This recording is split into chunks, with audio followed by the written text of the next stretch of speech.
La Philharmonie des enfants, c'est une filiale de la Philharmonie de Paris qui a développé un parcours inédit pour les enfants de 4 à 10 ans, dédié à la découverte de la musique et du monde des sons. L'ambition, c'est évidemment que des artistes d'autres territoires peuvent se saisir de ce projet, de ces valeurs et de cette approche sensible et artistique de la musique pour proposer de nouveaux contenus adaptés aux enjeux des territoires dans lesquels il y a une duplication qui est envisagée. Beaux-Arts Consulting, c'est une agence d'ingénierie culturelle chargé d'accompagner des partenaires publics et privés pour un impact positif par les arts et sur les territoires. Ce qui est intéressant, c'est de briser des murs et créer des ponts. Donc identifier des pays qui ont une identité propre et la mixer, la mélanger, la croiser à l'identité française et créer des ponts dans le sens où cette particularité et cette identité à l'autre bout du monde est aussi enrichissante pour des acteurs français qui vont la découvrir que pour les acteurs étrangers qui viennent en France et s'immerger auprès de professionnels français.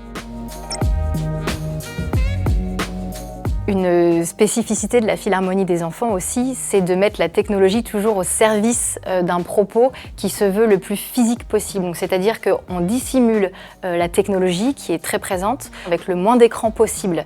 Et il nous semble que c'est une approche qui est tout à fait intéressante dans des pays où le numérique est très présent, justement de prendre le contre-pied de ce tout numérique, de proposer une nouvelle expérience dans la physicalité et dans l'engagement du corps. On croit en une chose, c'est l'influence et le réseau diplomatique et économique français à l'international. Il est influent, il faut s'appuyer dessus pour mettre un pied dans un pays et derrière en fait convertir économiquement avec nos propres expertises culturelles.